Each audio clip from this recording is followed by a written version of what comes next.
저는 어떤 삽이나 막대기를 이용해서 뱀들과의 배틀도 여러 번 있었습니다. 이게 뱀들과의 배틀은 생각보다 굉장히 스릴감이 넘치고 긴장이 있습니다. 왜냐하면은 물리면 안 된다라는 그런 생각을 강하기 때문에 한 번도 그 승부에서는 제가 져본 적이 없습니다. 만약에 이제 독사 싸웠을 때 제가 졌으면 아마 지금 이 자리에 없었을지도 모르죠. 그런데 이 구약 성경을 읽어보면은 이스라엘 백성들이 집단적으로 독뱀에 물려서 많은 사람이 죽은 사건이 일어납니다. 어떻게 해서 이런 일이 생겼을까요? 오늘 좀 함께 성경을 찾아보면서 그에 관한 이야기를 나눠보도록 하겠습니다. 민수기 21장 4절부터 9절입니다. 다 찾으셨나요? 제가 먼저 21장 4절 읽겠습니다.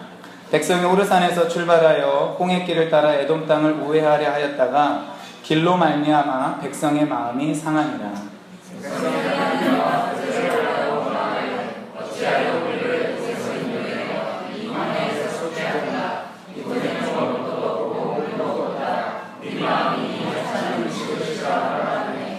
여호와께서 불뱀들을 백성 중에 보내어 백성을 물게 하심으로 이스라엘 백성 중에 죽은 자가 많은지라.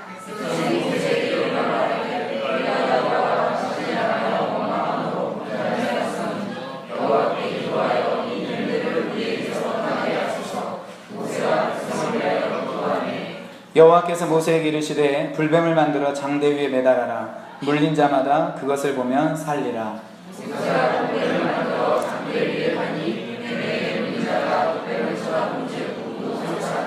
아멘. 오늘 말씀의 배경은 이렇습니다. 이스라엘 백성들이 출애굽을 하고 나서 한 1년 정도 되었을 때 가데스 바네아라는 곳에 갔습니다. 그리고 그곳에서 정탐꾼들을 약속의 땅 가나안 땅에 보냈는데 어떤 일이 생겼죠? 10명의 정탐꾼들이 악평을 하는 바람에 백성들이 하나님의 약속을 믿지 않고 가나안 땅에 들어가지 않겠다라고 하며 하나님을 원망하였습니다.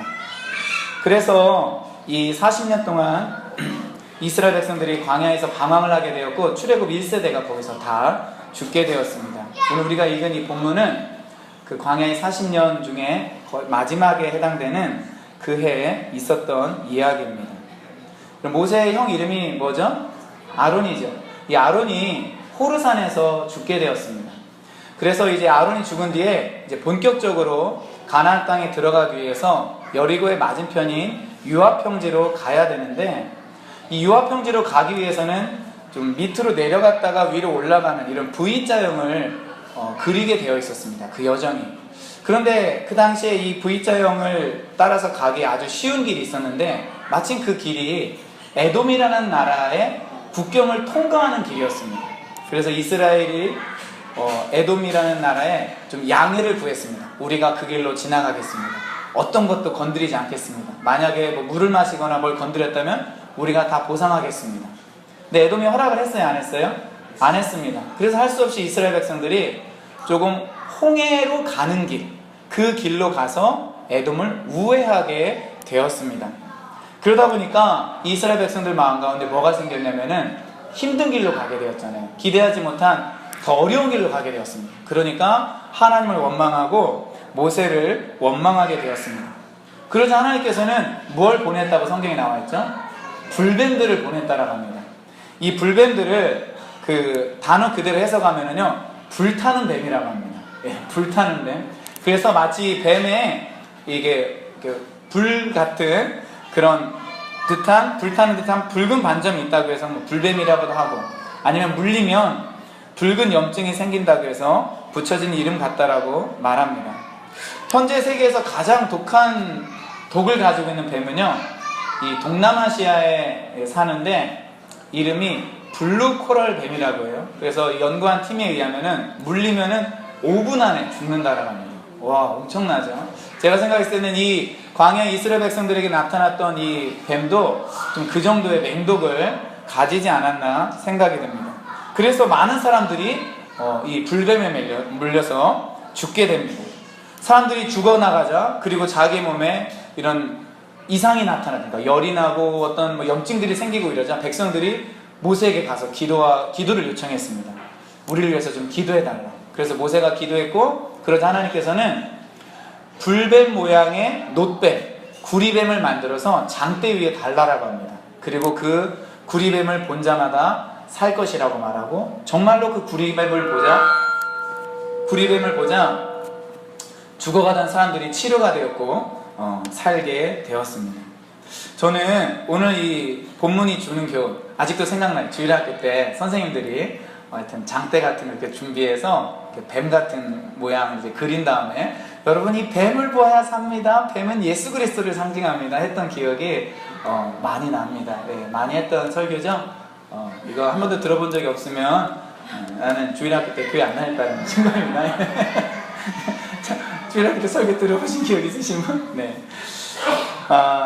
이 놋뱀에 관한 이야기는요, 이 이후에 성경에 좀 여러 군데 기록이 되어 있습니다. 그래서 그것을 좀 찾아가면서 좀 몇 가지 교훈을 얻고자 합니다.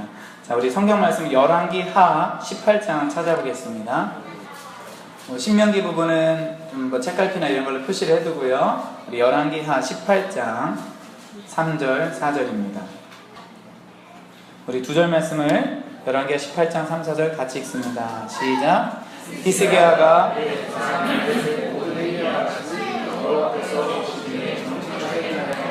그가 여러 산당들을 제거하며 주상을 깨뜨리며 아세라 목상을 찍으며 모세가 만들었던 놋뱀을 이스라엘 자손이 이때까지 향하여 분향함으로 그것을 부수고 느우스단이라 일컬었더라. 아멘. 여러분, 놋뱀은요, 놋뱀 자체가 어떤 효력을 가져오는 치유를 가져오는 힘이 있는 뱀이 절대 아니었습니다. 이 놋뱀은 하나님의 방법이었을 뿐이고 이스라엘 백성들이 믿음으로 그것을 보았을 때 치료가 되는 것이었습니다.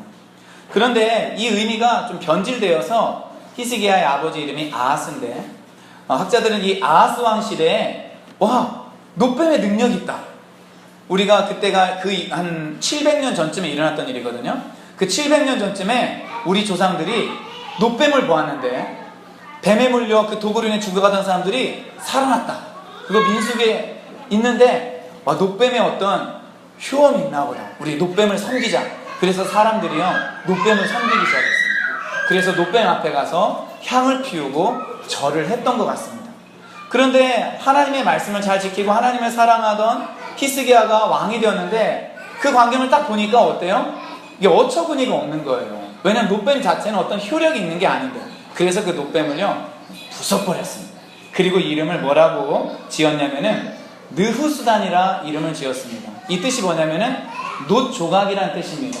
그러니까 그 구약시대 때 이스라엘 백성들이 바라보아서 살게 했던 놋뱀이었지만 그것은 놋 조각에 지나지 않는다라고 이야기를 하고 있는 것입니다.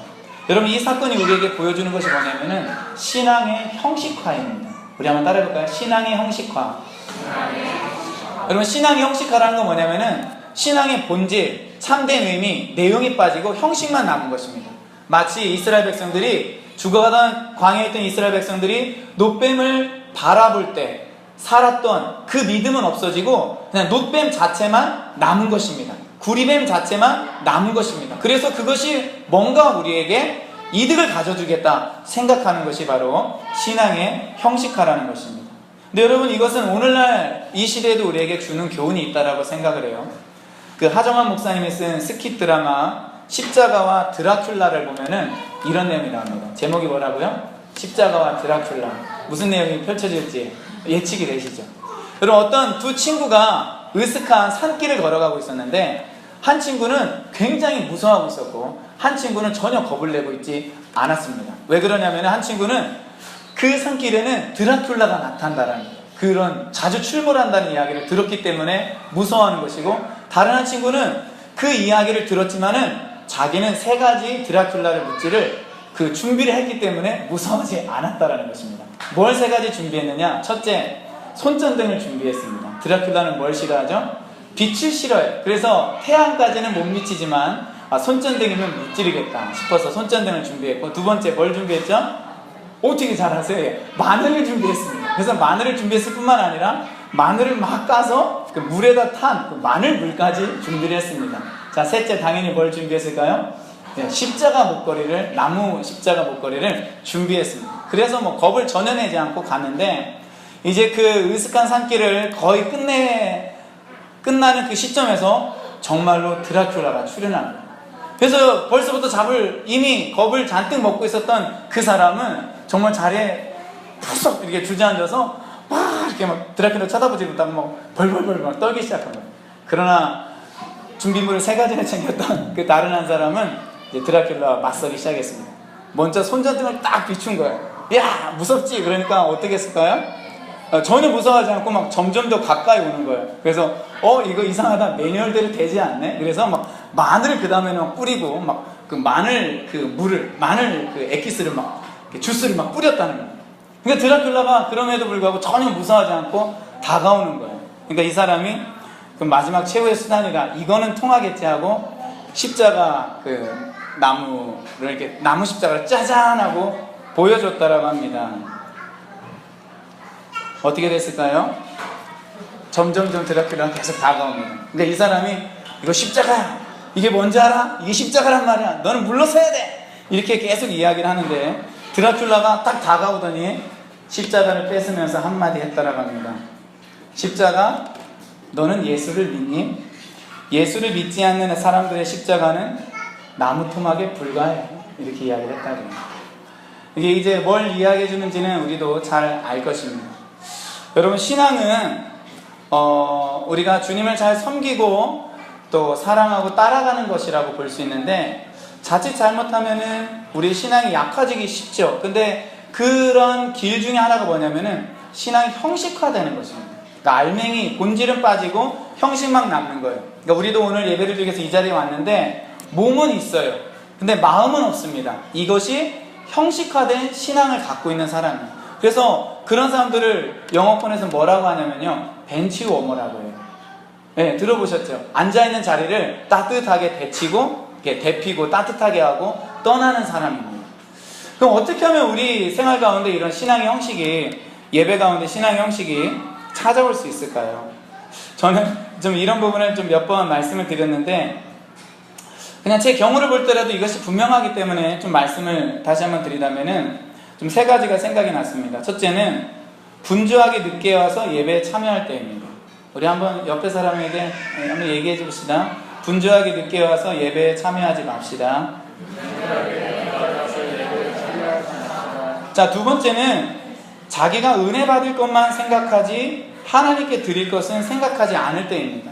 여러분, 이것은 참 빠지기 쉬운 함정입니다. 저도 많이 과거 그랬던 것 같아요. 왜냐하면 예배는 보통 이제 설교를 듣고 나서나 예배를 드리고 나서 우리는 은혜 받았다, 참 좋았다라고 말을 합니다. 그러다 보니까 예배를 좀 받는 것으로 생각하기가 참 쉽습니다. 그래서 내가 은혜 받고 내가 어떤 눈물을 흘리고 나에게 어떤 영적인 뭔가가 있어, 그러면은 좋은 예배. 근데 내가 하나님 앞에 나가긴 했지만은 그런 것이 없으면은 좀 아쉬운 예배로 우리가 생각하기가 쉽지만, 사실 예배는 그 본질적으로 그 의미가 뭐냐면, 신약성의 예배의 의미는 프로스퀴네오라고 해서요, 입 맞추다라는 의미를 가지고 있어요. 예, 그래서 어떤 기사가 여왕에게 입을 맞추는 것이 예배하는 것입니다. 여러분, 근데 그 기사가 여왕에게 입 맞출 때 내가 여왕에게 입 맞췄으니까 뭔가를 얻겠지, 아니면은 나한테 유리한 뭔가가 떨어지겠지, 여러분 이렇게는 먼저 생각하지 않을 거예요. 그냥 그 여왕에게 사랑과 존경과 경의를, 그리고 자기의 마음을 표현하는 것입니다. 여러분, 이것이 예배입니다. 그래서 우리가 예배를 드리러 올 때 내가 오늘은 하나님 앞에 뭘 드릴까, 여러분 이것을 놓치지 말아야 됩니다. 그러니까 내가 은혜를 받고, 그래 내가 주님이 나에게 주시는 그 음성을 듣자, 이것도 필요하지만은 내가 오늘 예배를 드릴 때 하나님 앞에 뭘 드릴까, 이것을 생각해야 됩니다. 그래서 예배 여러 순서들을 보면은 내가 하나님 앞에 드릴 수 있는 그런 시간들이 있습니다. 우리가 뭘 드릴 수 있죠? 찬양도 나오죠. 찬양을 드리며, 이런 그 찬양을 드릴 수 있고요, 기도를 드릴 수 있고요, 그렇죠? 그리고 우리가 헌금을 드릴 수 있습니다. 그리고 무엇보다도 마음을 드릴 수가 있습니다. 옆에 있는 분에 한번 얘기해 줄까요? 드리는 예배가 됩시다. 드리는 예배가 되었으면 좋겠습니다. 자, 3번째는요, 기대함과 갈망이 없을 때 예배는 형식화가 됩니다. 오늘도 어떤 갈망을 가지고 오셨나요? 네, 제가 학생들에게 늘 묻는 3가지. 잠 많이 주무시고 왔나요? 설교하기 전에.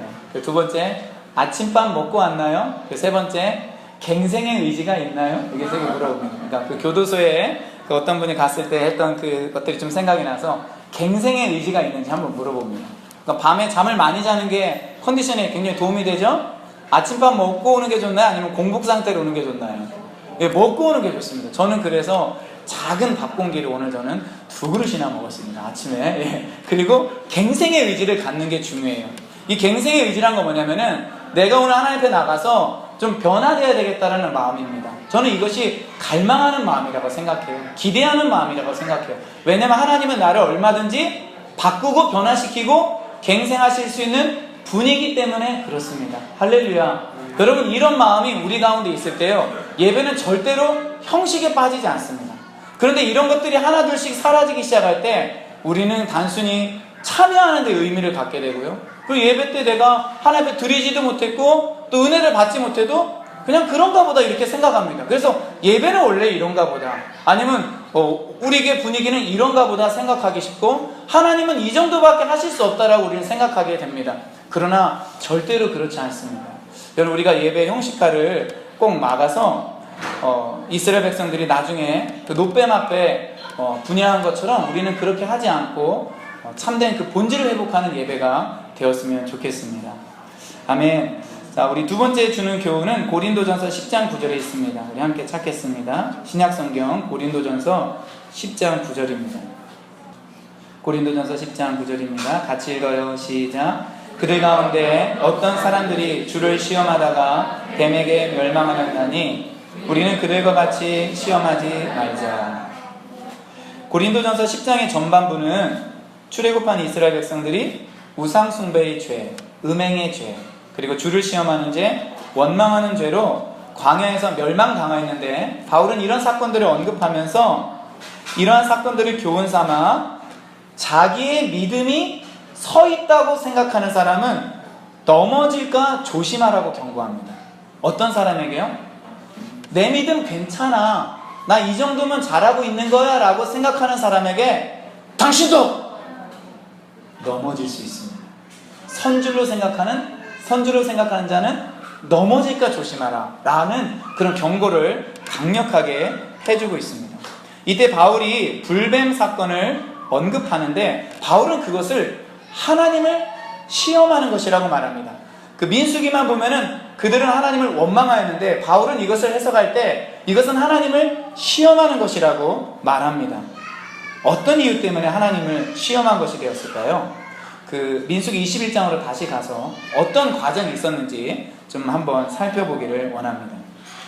우리가 또 과거 이스라엘 백성들이 믿는 사람인데, 이 사람들은 지금 믿는 사람이라고 볼 수 있죠. 그리고 우리도 믿는 사람입니다. 믿는 사람이 어떻게 하나님을 원망하게 될까? 믿는 사람이 어떻게 하나님을 시험하게 될까? 불신자가 아니에요. 믿는 사람이. 그런 과정을 우리가 민수기 21장 우리 처음 읽었던 본문에서 조금 살펴볼 필요가 있습니다. 자, 첫 번째는 힘든 환경을 만나는 것에서 시작합니다. 여러분, 이스라엘 백성들의 힘든 환경은 뭐였어요? 그들이 에돔 국경을 통과하는 것이 아니라 우회하는, 좀 더 멀고 힘든 그 길을 가는 것이었습니다. 근데 여러분, 저는 이런 생각이 들어요. 와, 진짜 어렵겠죠. 왜냐하면 이미 거의 40년 동안 그들은 광야를 맴돌았거든요. 그러다가 이미 죽은 사람도 많고, 그런데 모압 평지로 가기 그 전에 또 이들은 그런 힘든 여정을 만나게 된 거예요. 그래서 좀 이해할 만도 하지만, 그러나 잘 생각해보면은 그렇지 않아요. 그리고 이 힘든 환경은요, 오늘날 우리에게도 사실 있다라는 생각을 해보게 됩니다. 저는 말씀을 준비하면서 전 세계에서 누가 가장 힘든 환경에 있을까 생각을 해보게 되었습니다. 여러분, 전 세계에서 누가 제일 힘든 환경에 있을까라고 생각이 들어요? 저는 두 나라가 떠올랐어요. 북한과 시리아가 떠올랐어요. 일단 그 김정은 밑에 있는 북한 사람들은 거의 이거는 최악의 환경이 있다라는 생각, 그리고 IS로 인해서 끊임없는 그런 내전이 있는 그 시리아는 계속 이제 보도가 되죠. 그 시리아에 있는 사람들이 가장 어려운 환경이 있다라는 생각이 들었습니다. 그러나 그들뿐만 아니라 다른 곳에서 IS의 영향력권 아래에 있는 사람들, 그리고 여전히 내전이 있는 아프리카의 몇몇 지역들과 부족 국가들, 물과 식량의 부족으로 너무나 힘겹게 살아가는 사람들도 사실은 굉장히 힘든 환경에, 그러니까 자기가 선택한 것이 아니고 태어나면서부터 운명적으로, 그리고 그것을 피하기도 너무 어려운 환경에 있는 사람들이 그 사람들입니다. 그러나 그 사람들뿐만 아니라 사실 우리도 힘든 환경에 있는 건 마찬가지입니다. 이미 지구는 글로벌 경쟁 시대가 되었죠. 한국의 직장인들은 대부분 바쁘고 피곤하다고 말을 합니다. 맞나요? 그리고 만모니즘의 영향으로 성공과 돈을 향한 질주는 계속되고 있습니다. 한국의 교육 환경은 여전히 경쟁적이며 여유가 없습니다. 그렇기 때문에 한국 사람이라고 하면은 학생이든 직장인이든 이게 쉽지 않아요. 나는 조금 편안하게 살고 싶고 여유롭게 살고 싶지만 주변에서 그런 나를 그냥 놔두나요? 아닙니다. 경쟁에서 이길 수 있도록, 그리고 잘할 수 있도록 계속해서 부추기게 되는 일들을 우리는 알 수 있습니다. 사람의 심성은 어떤가요? 사람의 심성은 갈수록 착해지나요? 우리나라를 볼 때 어떤 것 같습니까? 착해진다, 아니면 갈수록 좀 악해지는 것 같다. 여러분, 첫째인 것 같아요? 두 번째인 것 같아요? 제가 볼 때는 좀 두 번째인 것 같아요. 이유가 뭘까요? 여러 가지 있을 것입니다. 저는 가장 큰 대표적인 기여라는 것은 스마트폰, 게임, 그리고 패스트푸드 음식들, 패스트푸드 이런 것들이 사실 사람의 호르몬에 영향을 준다고 하잖아요. 그래서 사람이 어떻게 되냐면은 조급해집니다. 나는 이러지 않았는데 내가 왜 이렇게 좀 조급해졌지? 그리고 사소한 일 가지고 화를 잘 내요. 이게 왜 그랬을까요? 왜 이렇게 되었을까요? 음식의 영향, 그런 환경의 영향이 있다라는 것입니다. 그리고 4월 중순과 5월 중순 사이에는 황사와 미세먼지도 많습니다. 장마는 그냥 이해해 줄만 해요. 이런 비는 필요하니까. 근데 황사와 미세먼지는 참 이렇게 마음을 상하게 하고 피곤하게 만듭니다. 그리고 개별적으로 누구나 재정의 문제, 돈의 문제, 그리고 건강의 문제, 관계의 문제, 이런 것들. 그리고 학생들은 어떤 문제가 있어요? 오늘 몇몇 학생들은 잘 설교 듣고 있나요? 졸고 있나요? 기말고사 준비하느냐고 밤새서 준비하지 않은 거 다 알고 있으니까 깨세요, 잠자고 있는 학생들. 여러분, 이런 기말고사 영향이 있기 때문에 어렵습니다. 여러분, 저는 이것이 총체적 이유가 뭐냐면은 죄와 사망이 지배하는 그런 시스템 아래 우리가 있기 때문에 사실은 그렇습니다. 우리가 이것을 본질적으로 이해할 필요가 있습니다. 여러분, 이런 환경 아래에 있으면 어떻게 된다고요? 이것이 출발점이 되어서 광야의 이스라엘 백성들처럼 원망하기 쉬운 그런 마음 상태가 됩니다. 자, 이런 어려운 환경이 첫 번째고요. 두 번째는 뭐냐면은 아까 말씀드린 것처럼 마음이 힘들어집니다. 성경에서는 이것을 마음이 상했다라고 표현합니다. 여러분, 상하다라는 말은 히브리 말로 카차르인데 짧아졌다라는 의미를 가지고 있다고요. 짧다. 그들의 마음이 짧아졌다. 그럼 어떤 마음이 짧아진 거죠? 맞아요. 참을성이 짧아졌어요. 인내하는 마음이 짧아졌어요. 하나님에 대한 신뢰가 짧아졌어요. 그러다 보니까 그들의 입에서 원망하는 말들이 나오게 되는 것입니다. 여러분, 우리가 이 정도 분량의 인내를 필요로 하는데 이렇게 인내하지 못하고 짧아지면 어떻게 되나요? 여기서부터 이제 불평하는 말이나 여러 가지 안 좋은 말들이 입에서 나오게 됩니다. 자, 이렇게 마음이 어려워지니까 세 번째, 모세와 하나님께 대해서 그들은 원망을 하게 됩니다. 사실 우리나라 말로 좀 표현하기 좋게 마음이 상했다라고, 이게 성경이니까 원색적으로 이제 표현하지 못해서 그렇지, 이게 정말 흔히 표현하면 어떤 말이냐면요, 짜증이 억수로 많이, 옛날 일본 말이 이빠이 많이 나요. 짜증이 그냥 머리 끝까지 치밀은 거예요, 이 백성들 가운데. 그래서 그들이 그때부터 모세와 하나님을 원망하기 시작합니다. 그런데 이 수위가요, 좀 굉장히 높습니다. 제가 좀 말씀을 좀 자세히 살펴보니까, 와, 정말 이 원망의 말은 그냥 지나가게는, 그러니까 불뱀이 온 건 처음이거든요. 그리고 이전 같으면은 이런 백성들이 원망하는 말을 할 때 모세가 엎드려요. 그러면은 그 회막에 구름 기둥이 나타나서 하나님께서 말씀하신 경우도 있거든요. 근데 여러분, 이번에는 원망의 그 정도가 얼마나 심했던지 모세가 엎드릴 틈도 주지 않고, 하나님이 그 구름 기둥으로 회막에 방문하지도 않고 회막을 찾아가지도 않고 그냥 불뱀들을 보내서 그냥 다짜고짜 그냥 가리도 없이 막 물어서 이렇게 죽이는 일이 일어나거든요. 자, 어떤 원망의 말이었을까요? 첫째, 그들은 뭐라고 말하냐면은 어찌하여 우리를 애굽에서 인도하여 내어 이 광야에서 죽게 하는가 이렇게 말합니다. 왜 우리를 애굽에서 인도하여 내었는가 라고 말하는 것입니다. 여러분 이건 어떤 의미가 있냐면요, 하나님이 이스라엘 백성들을 애굽에서 불러낸 다음에 그들을 향해서 가장 많이 하신 말씀이 뭐냐면은 나는 너희의 하나님이 되려고 너희를 애굽 땅에서 인도하여 낸 너희의 하나님 여호와다 라고 말합니다. 그러니까 나는 너희의 하나님이 되려고 너희를 애굽 땅에서 인도하여 냈다 라고 말하는 것입니다. 그런데 이스라엘 백성들은 지금 뭐라고 말하냐면은 왜 우리를 애굽에서 인도하여 냈느냐, 다르게 말하면 뭐냐면은 우리가 언제 애굽에서 우리를 구해달라고 했느냐, 이런 식으로 그 관계를 철저하게 부정하는 것입니다.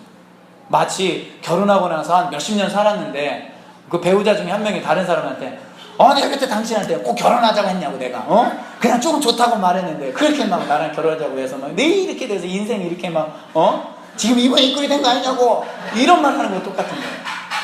관계를 완전히 부정하는 거예요.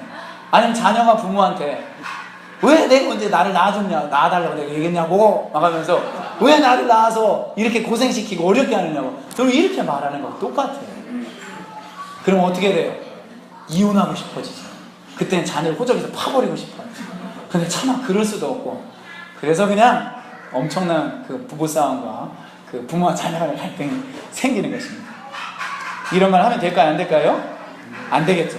그 다음 이스라엘 백성들이 원망의 말의 내용은 뭐냐면은 현재 없는 것을 나열하기 시작하는 것이었습니다. 현재 뭐가 없어요? 먹을 것도 없다, 물도 없다. 다른 곳에서 보면은요 엄청 자세하게 나와요. 고기 없다, 고기 구워 먹을 때 부추 필요하죠? 부추 없다. 고기 구워 먹을 때 또 마늘 필요하죠? 마늘 없다. 이런 거 다 언급합니다, 이스라엘 백성들이에요. 근데 오늘 여기서는 짧게 언급한 거예요. 물도 없다, 먹을 것 없다. 여러분 관점이 굉장히 중요한데 항상 없는 것이 먼저 보이는 사람이 있어요. 반찬 10가지면 많아요, 적어요? 많죠. 예. 반찬 10가지면 엄청 많은 것입니다. 저희도 오늘 아침에 저 2그릇 먹을 때 반찬 3가지 먹고 왔거든요. 근데 반찬을 10가지 줘도요 없는 것이 먼저 보이는 사람이 있을 수 있거든요. 반찬을 10가지인데 오늘은 고기가 없네. 반찬을 10가지인데 샐러드가 없네. 반찬을 10가지인데 국이 없네. 여러분 요따구로 말하는 사람이 항상 있어요. 그래서 없는 것이 항상 보여요. 다른 것들 많음에도 불구하고. 이것도 저는 좋지 않다고 생각합니다. 그리고 또 하나 이들의 그 원망의 내용은 뭐냐면은 현재 있는 것에 대해서 평가절하합니다. 이들이 어떤 표현을 쓰냐면은 이 하찮은 음식이라는 표현을 씁니다. 여기서 이 하찮은 음식은 뭐를 가리키는 걸까요? 만나를 가리키는 거예요. 근데 여러분 제가 다른 그 한글 성경을 찾아보니까 이렇게 번역되어 있더라고요. 3번역. 이 보잘것없는 음식은 이제 친절이라 합니다. 그 쉬운 성경과 우리말 성경은 이 형편없는 음식은 이제 모세에게 하는 말이에요. 이제 지긋지긋하오. 이 얘기를 다 누가 듣고 계시죠? 만나를 주신 하나님 듣고 계십니다. 현대인의 성경에서는요 이제 이 지겨운 만나도 신물이 나서 못 먹겠어. 그러니까 여러분 하나님 불뱀을 바로 보낸 거예요. 아 그래? 나 진짜 열받는다. 저 같아도 좀 열받을 것 같아요. 여러분 어떤 상황이냐면은 자녀가 한 가정에 이제 여러 명 있다고 생각할 때 엄마가 맛있는 음식으로 아이들을 다 키웠어요. 근데 갑자기 오늘 밥상에서 큰애가 어머니 이 보잘것없는 음식들은 이제 친절이가 납니다. 몇십 년 동안 먹었는데. 그러니까 둘째가 어머니 이 형편없는 음식은 이제 지긋지긋합니다. 그러니까 셋째가 이제 이 지겨운 음식 신물이 나서 도저히 못 먹겠습니다. 어머니의 마음이 어떨까요? 네, 밥상을 넣거나 식탁을 그냥 던져버렸을 거예요. 그리고 식탁에 그냥 그 뭐죠? 그 기둥 받침대를 그냥 가지고 이 음식이구나. 나 먹지 마. 그럼 내일부터 막 나부터 먹지 마. 이렇게 하고 저는 남았을 것 같아요. 근데 모세에게 한 말이지만은 사실 만나를 주신 하나님에 대한 말이었습니다. 그럼 만나가 뭐예요? 하나님이 이스라엘 백성들을 출애굽 시킨 뒤부터 매일매일 주신 아침에 일찍 일어나서 그리고 이 만나는요 안식일에는 내리지도 않아요. 그 전날 2배로 거둬서 안식일에는 만나를 거두는 일도 하지 않도록 한 하나님의 능력과 사랑의 표시예요. 이 맛이 이게 똑같은 음식을 40년 먹으면은 좀 질릴 수도 있죠. 그럴 수 있다고 생각해요. 그러나 이 만나는 말 그대로 능력과 사랑의 표시예요. 여러분 김치 40년 먹고 질린 사람 있어요? 여러분 40년 김치 먹고 이 지겨운 김치는 신물이 나서 이제 못 먹겠습니다. 전 그러지 않았을까? 만나가지고도요 다양한 요리를 해 먹었다니까요. 그냥 먹기도 하고 구워 먹기도 하고. 진짜 성경 찾아보세요. 여러분 김치가 항상 똑같은 김치를 먹나요? 아니에요. 물김치 먹고 신김치 먹고 얼마나 다양하게 먹어요. 만나도 그렇게 다양하게 먹을 수 있었다고요. 그런데 이 만나에 대해서 이스라엘 백성들이 완전히 부정하고 평가절하하는 말을 하는 것입니다. 여러분 하나님께서 우리에게 주신 것들이 있죠. 근데 어떤 경우에는 그게 너무나 크기 때문에 간증할 만한 것일 수도 있어요. 근데 어떤 거는 좀 작아 보여요. 근데 시간이 지나면 이것이 하찮게 보이기 시작합니다. 감사를 잊어버려요. 귀하다는 걸 잊어버립니다. 여러분 지금 우리 옆에 있는 배우자 아니면 집에 있는 배우자 하나님 주신 분 맞나요? 맞죠? 네, 그럼 어떻게 해야 돼요? 지금 살기 조금 부담스럽다 할지라도 그러진 않겠지만은 감사하고 사랑해야 돼요. 오래 살다 보면 허물이 점점 하나씩 더 보여요, 안 보여요? 보이거든요. 그리고 어떤 경우에는 충격적인 허물이 보일 수 있거든요, 약점이. 그러다 보면은 내가 생각한 게 이 정도는 아니었는데, 그래서 조금 마음이 힘들어질 수 있어요. 그러나 누가 짝지어줬어요? 하나님이 짝지어줬어요. 그렇기 때문에 우리는 어떻게 해야 돼요? 감사해야 돼요. 우리의 자녀에 대해서, 내가 다니고 있는 직장에 대해서, 학교에 대해서도, 그리고 내가 지금 누리고 있는 작은 것에 대해서도, 그것이 많든 적든 간에 내가 지금 누리고 있는 것에 대해서 이거 하나님 주신 거 맞다 하면은 하나님 감사합니다 하는 이 마음을 우리는 회복해야 될 줄 압니다. 여러분 혹시 하나님을 시험하거나 원망하는 부분이 없습니까? 환경이 힘든 것 때문에 없는 것이 먼저 보이고 있는 것은 작아 보인다면은 우리 마음을 돌이켜서 우리 하나님께 이 감사의 마음을 회복했으면 좋겠습니다. 아멘. 우리 옆에 있는 분에게 한번 그렇게 말해 줍시다. 하나님이 당신에게 주신 것을 감사하며 삽시다. 자, 오늘 세 번째입니다. 자, 요한복음 3장을 찾겠습니다. 요한복음 3장 14절부터 16절까지입니다. 요한복음 3장 16절 굉장히 유명하죠? 요한복음 3장 16절. 근데 요한복음 3장 16절이 14절과 15절을 배경으로 하고 있어요. 제가 14절, 여러분 15절, 16절은 같이 읽겠습니다. 모세가 광야에서 뱀을 든 것 같이 인자도 들려야 하리니. 함께요. 하나님이 세상을 이처럼 사랑하사 독생자를 주셨으니 이는 그를 믿는 자마다 멸망하지 않고 영생을 얻게 하려 하십니다. 여러분 여수님께서 요한복음 3장 처음부터 읽어보면은 니고데모라는 당시 사내들인 공의원의 회원이기도 했고 아주 훌륭한 그 랍비 니고데모와 대화를 합니다. 그리고 이 대화 중에 예수님께서 이 이야기를 하십니다. 여러분 수많은 기독교인들이 암송하고 사랑하는 요한복음 3장 16절 말씀. 여러분 보통 요한복음 3장 16절을 생각할 때 하나님이 세상을 이처럼 할 때 이 이처럼을 뭐로 이해를 하냐면은 독생자를 주실 만큼 이렇게 해석을 합니다. 그러나 문맥을 보면은요 이처럼은 그런 의미가 아닙니다. 이처럼은 어떤 뜻이냐면은 모세가 광야에서 든 뱀처럼 십자가에 들린 예수를 믿는 자마다 영생을 주실 만큼 이런 의미가 되는 것입니다. 자, 그러면 이걸 좀 생각해 보도록 하겠습니다. 제가 어제 하진이 화윤이한테 오늘 제가 설교할 것을 간단하게 브리핑을 했어요. 민수기 21장에 불뱀, 노뱀 사건이 나오는데 이제 하진이 화윤이도 큐티를 하니까 그 내용은 알아요. 이 사건이 그 위에 성경 3군데에 기록되어 있다. 그리고 각각의 의미가 있는데 장대에 달린 그 구리뱀은 십자가에 달린 예수님을 상징한다. 이렇게 얘기를 하니까 둘째 하윤이가 그렇게 물어보더라고요. 예수님을 상징하고 우리도 그 예수님을 믿어야 구원을 받는다, 예수님을 바라봐야 구원을 받는다라고 제가 이야기를 하니까 아빠 그럼 우리도 불뱀에 물려야 되나요? 이렇게 물어보더라고요. 그래서 아니야, 불뱀에 물리지 않아도 돼. 그러나 우리는 이미 불뱀에 물려있어요. 그리고 우리는 어떤 불뱀에 물려있죠? 맞아요, 우린 죄라는 불뱀에 우리는 이미 물려있는 상태입니다. 여러분 불뱀의 독보다 더 강하고 더 치명적이고 더 위험한 게 죄라는 독입니다. 그럼 우리가 이거를 동의할 필요가 있는 거예요. 뱀에 물려본 적 없으시죠? 거의요. 예, 아마 한 번도 안 계실 거예요. 저도 안 물려봤어요. 여러분, 만약에 그걸 물려봤다고 하면 그 트라우마가 얼마나 클까요? 예. 물려서 막 열이 막 며칠 동안 나고, 막 죽을 뻔하고, 응급실에 가고, 막 빼내고 이런 거 했다면은 그 독이 굉장히 위험하다는 것에 동의할 것입니다. 그런데 죄가 그 뱀의 독보다 우리에게 더 치명적이고 더 위험하다는 것입니다. 여러분, 우리 몸 안에 있는 이 죄의 독소를 우리가 치료하지 않으면 어떻게 될까요? 우리 일평생 살아가는 동안 죄와 마귀의 종노릇을 하게 됩니다. 여러분, 죄의 문제를 해결하지 않은 사람은 자기 주도적으로 계획을 잘 세워서 자수성가한 훌륭한 사람이라 할지라도 그 사람의 인생은요, 마귀에게 종노릇한 인생밖에 안 됩니다. 왜냐하면 그 죄라는 독소를 빼지 않았기 때문에 그렇습니다. 그리고 죄라는 그 독소를 해결하지 않고 죽게 되면 나중에 어떻게 되나요? 지옥에 가게 됩니다. 여러분, 어쩌면 가장 불쌍하고 시급한 상황에 놓인 존재가 바로 사람일 것입니다. 근데 이런 사람은 자신의 힘으로 구원을 할 수가 없습니다. 불뱀에 물린 이스라엘 백성들이 처음에는 어떤 응급처치를 했을까 생각을 해보았습니다. 그럼 불뱀에 물렸어요.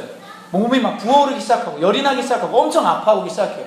그럼 민간요법, 광야를 살다 보면 민간요법, 그래서 뭔가를 막 풀을 막 잡초를 빠기 시작해요. 그래서 뭐 이거를 붙인다거나 뭐 고약 있으면 바른다거나 뭘 물 타서 먹어봤을 거예요. 근데 이게 전혀 효험이 없는 거예요. 그리고 몇 번 지나지 않아서 죽는 거예요. 가족 중에 누가 죽고 옆집 아저씨 죽고 이런 식으로 팍팍 죽어나가니까, 야, 이거는 사람의 방법으로 해결될 수 있는 게 아니다라고 생각을 했을 것입니다. 그래서 그들은 모세를 찾아간 것입니다. 너무나 순식간에 일어난 일이기 때문에 불뱀에 물려서 고통과 죽음의 한복판에 있는 사람들에게는 어떤 소망, 자기가 만든 소망이 아니라 외부에서 주어지는 소망이 절대적으로 필요했을 것입니다. 그런데 이때 어떤 일이 일어나죠? 모세가 소리를 칩니다. 장대를 높이 듭니다. 여러분! 이 장대에 달린 노뱀을 보십시오! 그러면 살 것입니다. 모세의 소리는 굉장히 진지했을 거예요. 호소력이 있었을 거예요. 그리고 다급했을 것입니다. 그럼 사람들의 반응이 두 가지였을 거예요. 저는 그런 생각이 듭니다. 뭐라고? 장대에 달린 노뱀을 보라고? 이게 불뱀 모양의 노뱀이죠. 지금 뭐에 물려서 고통을 당하고 있다고요? 불뱀에 물려서 죽어가고 있는데 그 불뱀 모양의 구리뱀을 또 보라고? 지긋지긋하다. 어떤 사람은 이런 생각을 가졌을 거예요. 그래서 보지 않은 사람들도 있었을 것입니다. 그 사람은 어떻게 되죠? 몇 분 이내에 죽습니다. 그러나 장대에 달린 노뱀을 보는 사람도 있을 것입니다. 근데 이런 사람들은 어떤 생각으로 보았을까요? 그래, 일단 살고 보자. 물론 그런 생각도 있었을 것입니다. 예수 믿는 사람 중에도 어떤 생각으로 예수님 믿어요? 일단 천국에는 가자. 예수 믿으면 잘 된다고 하니까, 복 받는다고 하니까 손해볼 거 없네. 일단 예수 믿자. 뭐 교회 가면은 하여튼 사람들도 착하다고 하니까 일단 교회 가자. 여러분, 이런 생각으로 예수 믿는 거 똑같아요. 일단 장대 바라보자, 노뱀 바라보자, 산다고 하니까. 근데 여러분, 진짜 그 마음이 어떤 변화를 겪은 사람이라면은 어떤 변화부터 있었을까요? 이스라엘 백성들이 모세에게 와서 자기가 모세와 하나님을 원망한 것에 대해서 그것이 죄라고 인정한 것처럼 자기들이 물이 없고 그리고 먹을 것이 없다라고 불평한 것에 대해서 그들은 회개하였을 것입니다. 그리고 그들이 현재 먹고 있는 만나를 하찮은 음식이라고 말한 것에 대해서 역시 그 부분도 죄라는 것을 그들은 발견했을 것입니다. 그리고 뭘 보냐면은 그 장대에 달린 구리뱀을 바라볼 때 하나님이 자기를 살리실 것이라는 그 믿음을 그들은 갖게 되었을 것입니다. 그러니까 이 두 가지가 그들에게는 분명했어요. 뭐냐? 죄를 회개하는 것과 하나님의 방법을 내가 믿고 그 방법대로 노뱀을 바라볼 때 하나님이 나를 구원해 주실 것이라는 그 믿음을 가지고 있었습니다. 그러니까 바울이 사도행전에서 말한 것처럼 하나님께 대한 회개와 우리 주 예수 그리스도께 대한 믿음, 이 회개와 믿음이 이 노뱀을 바라보는 사람에게 분명히 있었습니다. 이 불뱀 모양의 노뱀을 바라보는 사람에게는 그렇기 때문에 결정적으로 뭐가 있었냐면은 자기 생각을 내려놓는 게 있었습니다. 여러분 생각해 보세요. 우리 자매님들 벌레 싫어하죠? 바퀴벌레, 뭐 송충이, 그리고 막 다리 한 30개 이상 되는 벌레들, 그거 엄청 싫어하죠. 예. 근데 막 그거에 막 물려서 막 붓고 막 집에서 힘들어하고 있는데 아빠가 막 그런 송충이 모양의 막 그 플라스틱 벌레를 가지고 왔어요. 그래서 그거를 그 옆에다 두고서 아이고 이거 장난감이니까 갖고 놀아라. 야, 너 이거 갖고 놀면 너 낳는다 하면은 그 딸들의 기분이 어떻겠어요? 미쳤다! 너 이거 엄마가 싫어하는데! 여러분 그러지 않겠습니까? 그거 안 본다고요.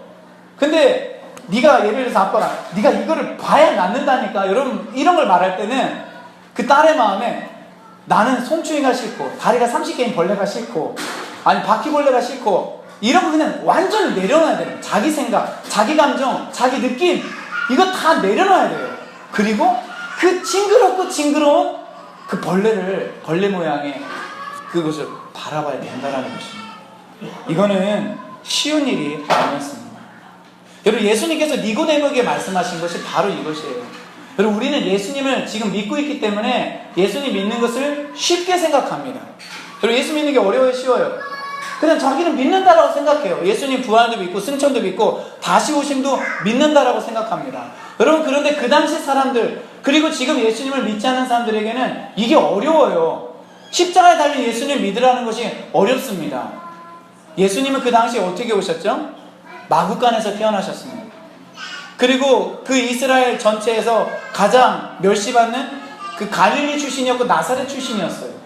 그리고 예루살렘에 왔을 때 예수님은 십자가에 발가벗긴 채 수치와 고문을 당하면서 조롱을 당하면서 예수님은 죽었습니다. 그러니까 사람들이 그 예수님을 보았을 때 믿고 싶다라는 마음이 잘 안 생겼어요. 그래서 바울이 고린도전서에 뭐라고 표현하냐면은 유대인에게는 거리끼는 것이고 헬라인에게는 미련한 것이라고 이야기를 합니다. 유대인들에게는 거리끼는 것이에요. 왜냐하면 십자가에 그 나무에 달린 예수는 하나님도 저주하였다라는 신명기에 말씀이 있거든요. 근데 그 예수님을 믿으라고 하는 거예요. 유대인들은 피하고 싶습니다. 헬라인에게는 더욱더 이해가 되지 않는 그런 미련한 것처럼 보였습니다. 근데 어떤 사람에게는 이것이 하나님의 구원이고 하나님의 지혜죠? 믿는 사람에게는. 근데 믿는 사람들이 쉽게 안 생겨요. 잘 믿지 않아요. 그래서 바울이 생각한 방법이 뭐예요?